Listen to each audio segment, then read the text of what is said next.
Husna, jom petang ni buat kerja sekolah dekat perpustakaan awam tak? Tak nak. Aku ni paksa aku Aku malas.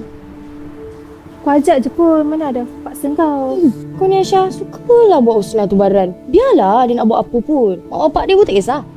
Aku rasa nak tadi kan. Waktu Fida keluarkan duit je, orang tu layan dia baik. Nampak tak bila kaya, orang pandang lain tau. Kita senyum pun orang balas. Betul. Kalau jadi kaya kan, senang. Kalau macam aku kan buat salah, confirm orang cop tak guna. Betul. Tapi betul lah. Sebab tu kita kena kaya. Aku nak kaya. Aku nak famous. Aku nak jadi orang yang disegani. Tak, senang je macam tu. Kau jadi influencer ataupun kau jadi founder. Sekarang ni macam-macam cara boleh kaya. Kalau kau nak lagi senang kan, kau cari boyfriend kaya. Siap datang. Tak acu. Macam tak cukup.